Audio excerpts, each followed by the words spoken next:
Hey guys, and welcome to today's video. Today has finally arrived as today I finally get to cover one of my favorite judges to watch Judge Flair, as he had a sovereign citizen in his courtroom yesterday, and he was absolutely ready to destroy him. So let's begin. Good morning, Mr. Emitum. Do you have a lawyer today? No, representing myself.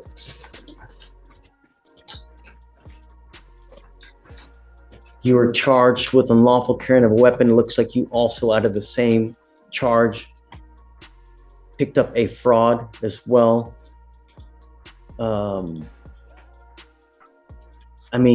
Okay, you can represent yourself. It's your absolute right. I don't know how smart it is. Have you ever represented yourself before? Yeah, many times. And how did that go? I have many dismissals.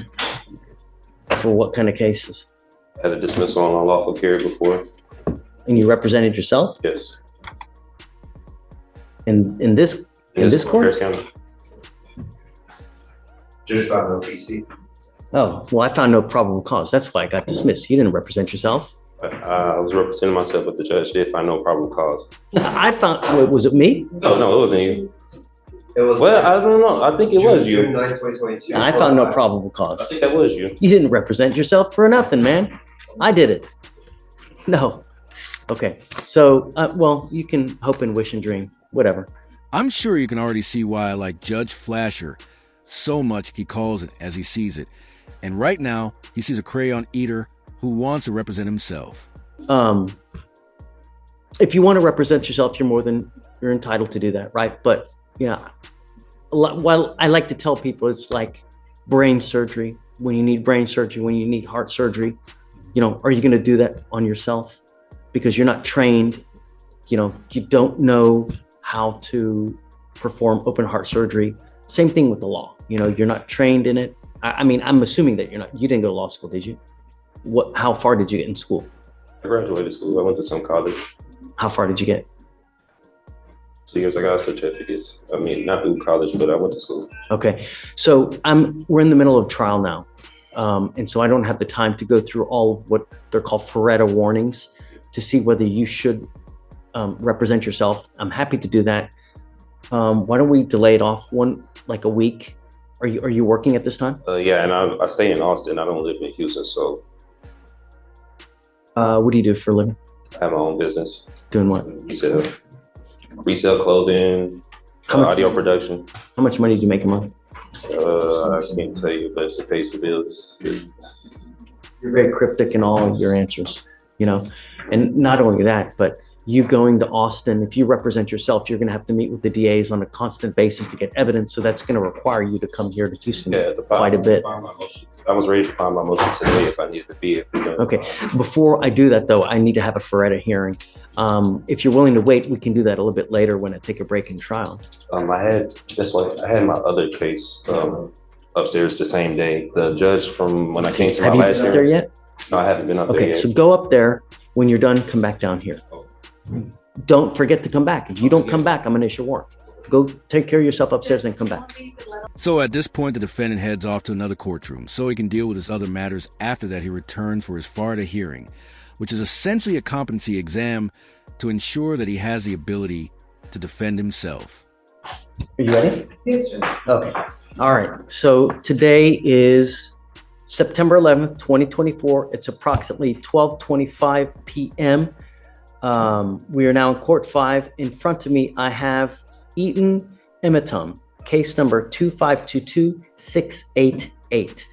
Would you please identify yourself for purpose of the record? The man Eaton Emitum. Would you please raise your right hand? Do you solemnly swear to tell the truth, the whole truth, and nothing but the truth, so help you God? That you're going to tell the truth. That's it. Yes? Okay. State, would you identify? On behalf of the state.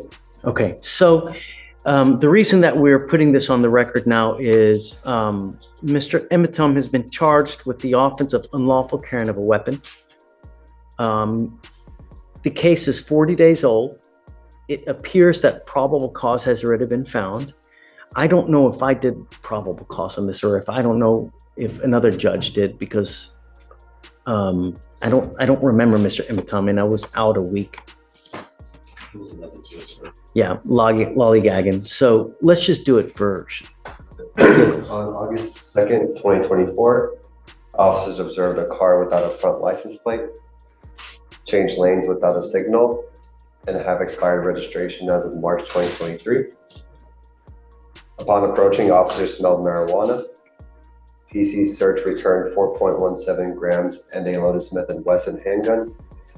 Additionally, there was a backpack with 3 checks that did not belong to him. Officer called Kumamoto, who said the checks were stolen from her restaurant on July 8th. When defendant broke the front window, went to the back where the checks were kept in the office, broke the hinge of the back door and exited. So as a result, because of that, he was charged with felony fraud on that one, That's on the correct. check. Okay. Yes, he has an open case in the 182nd. Looks like he made a $15,000 bond. With us, I am going to find there's probable cause to go forward. Well, hold on a second. We'll get there. I'll let you say your piece, but do you have a Texas driver license? I have a U.S. private property number with the FMCSA. What my vehicle was on there, it was sticker tags, everything with my business, the Amazon Estates. That's with the Department of Transportation. Is that from the state of Texas or from where? This is federal. This is with the Department of Transportation. Okay, but you still need a Texas driver license and you need registration and I did on a all my steps vehicle. with them because it was private property that I had. They said I didn't, if I didn't need to get registration with the state of Texas because I registered it. And they said that would be my voluntary, but since it's private property, I'm gonna have to register it. Okay. From what I know of the law, you need a Texas driver license to be able to drive. This is, what jurisdiction is this case being tried on? That's what I'm trying to, because I'm kind of don't know what it's being tried on. It's Criminal, civil? Or, criminal, yeah, or right? You're facing jail time, right? I believe so. But Weren't you taken to jail? Yeah. So that wouldn't lead you to believe it's criminal, right? Yeah, but under common law, or is it military and tribune? Because also with Oh, I've been waiting for something like this for so long. This is so much fun. Yet about to be a lot of fun. And I think the last thing that any sovereign citizen wants to see is a judge who laughs at him in his face and tells him how much he's been waiting for this moment. trying to see what I'm being tried on, because what I was told with the U.S. side, I wouldn't have to register with the state of Texas with the registration or licensing. I do have my own place with that vehicle too as well. So, do you need a license to drive? A Texas driver license. That's it. You either have one or you don't. The federal government has regulated to the states through the Constitution that they have allowed the states on their own initiative to create laws regarding driving on highways and byways. So that's why you see every single state has different requirements for licensing, insurance, mode of transportation.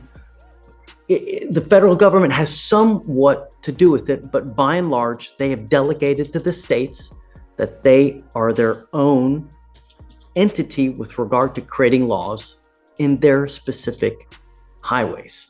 So that's why every single state has a different type of license, different type of insurance. Like the Texas driver license is white versus Arkansas might be yellow or red, or Hawaii might be. So that's every single state has their own laws with regard. In Texas, you have to have a Texas driver license. You also have to have liability insurance as a minimum in the event that you get into an accident. Those are the two main requirements that you need to drive. If you're going to drive a vehicle, it also has to be registered so that they know that you're driving the vehicle and that you own it or have the right to have that, so it's not a stolen vehicle. I own the vehicle and everything. When I was here the last hearing with the judge, like what he was saying, he said that when it had applied to me, but he was going to see what they were going to say about the other court, about the probable cause of stopping me, because he said registration when it had in the front license plate, when it had applied to me. It does apply. It applies to everybody. Everybody has to have a back license plate They also have to have a front license plate. And so much, they also tell you where it has to be on the car. They regulate, you can't put it in the windshield. State, right? State, Yeah. right. They tell you where it has to be. You can't put it on the windshield. You can't put it on, like on, what's it called? On the light.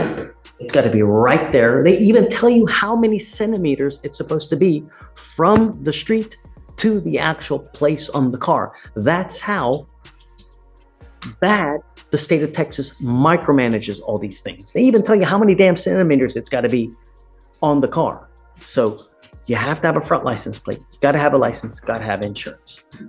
So if you don't have that, you can't drive. And that's it.